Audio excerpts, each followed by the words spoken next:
जिसने योगी के मंत्री को सुनाई सजा, जिसने अखिलेश के सिपाही को सुना दी सजा, जिसने सपा के महिला विधायक को सुना दी सजा, उसने माफिया अतीक को दे दी उम्र कैद। जिस माफिया की सुनवाई 10 जजों ने ठुकराई, उस माफिया को जज दिनेश चंद्र शुक्ला ने उम्र कैद की सजा सुनाई।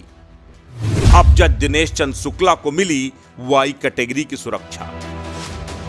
माफिया डॉन अतीक अहमद को उसके 2 साथियों समेत उम्र कैद की सजा सुनाने वाले जज दिनेश चंद्र शुक्ला की कहानी बड़ी दिलचस्प है। अपराधियों को सजा सुनाने में माहिर हैं जस्टिस दिनेश चंद्र शुक्ला। उमेश पाल अपहरण केस में अतीक अहमद सहित उसके 2 साथियों को उम्र कैद की सजा सुनाने के बाद सुर्खियों में आ गए जस्टिस दिनेश चंद्र शुक्ला की हर कोई उनके हौसले की तारीफ कर रहा है।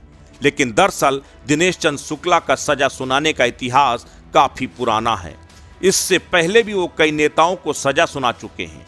1 मार्च 1968 को उत्तर प्रदेश के रायबरेली में जन्मे दिनेश चंद्र शुक्ला ने बीकॉम और एमकॉम की पढ़ाई की। उसके बाद उन्होंने एलएलबी की। इस दौरान उन्होंने अपनी पीएचडी भी पूरी की और फिर न्यायिक सेवा में आ गए। 2009 में उन्होंने भदोही जिले से बतौर जुडिशियल मजिस्ट्रेट अपने करियर की शुरुआत की। 2011 में इलाहाबाद के एडिशनल सिविल जज जूनियर डिवीजन के रूप में तैनात किए गए।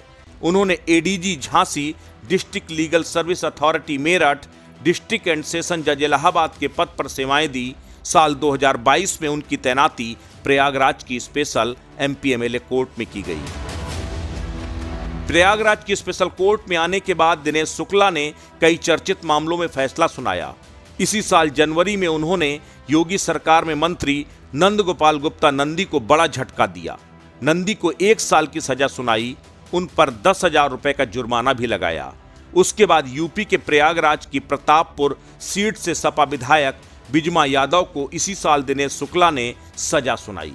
बिजमा को 22 साल पुराने मामले में 1.5 साल की कैद और 1 लाख रुपए जुर्माने की सजा सुनाई। मामले में 14 आरोपियों को उन्होंने दोष मुक्त भी किया। अब दिनेश चंद्र शर्मा ने सबसे बड़ा फैसला अतीक अहमद को उम्र कैद देकर सुनाया।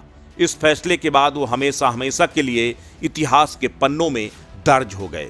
लेकिन ये फैसला कभी भी इतना आसान नहीं था, क्योंकि ये वही माफिया डॉन अतीक अहमद है जिसकी कभी सुनवाई के लिए 10 जजों ने इंकार कर दिया था। ये वही माफिया डॉन है जिसके खिलाफ कोई भी गवाही देने को तैयार नहीं होता। इतना ही नहीं, दिनेश चंद्र शुक्ला ने फैसला पूरी ईमानदारी के साथ दिया, क्योंकि जब हर कोई मानकर चल रहा था कि अशरफ को भी सजा हो जाएगी, तो अशरफ सहित 7 आरोपियों को सबूतों के अभाव में बरी करके दिनेश चंद्र शुक्ला ने अपनी ईमानदारी का सबूत दे दिया। अब दिनेश चंद्र शुक्ला की सुरक्षा कड़ी कर दी गई है। अतीक को सजा सुनाने के बाद सरकार ने उन्हें वाई कैटेगरी की सुरक्षा उपलब्ध कराई है। वाई कैटेगरी की सुरक्षा में 4 से 8 सुरक्षाकर्मी शामिल होते हैं। इसके अतिरिक्त 2 कमांडो तैनात होते हैं। 24 घंटे सुरक्षाकर्मी प्रोटेक्टी की सुरक्षा में तैनात रहते हैं। इसके साथ ही इलाकाई पुलिस भी लगातार वाई कैटेगरी प्राप्त सुरक्षा प्राप्त व्यक्ति के आवास के आसपास पेट्रोलिंग करती है। यानी जज दिनेश चंद्र शुक्ला को मिली पहले की सुरक्षा के अतिरिक्त वाई कैटेगरी की सुरक्षा मुहैया कराई गई है। समाचार स्टेट के लिए मोना पांडे की रिपोर्ट।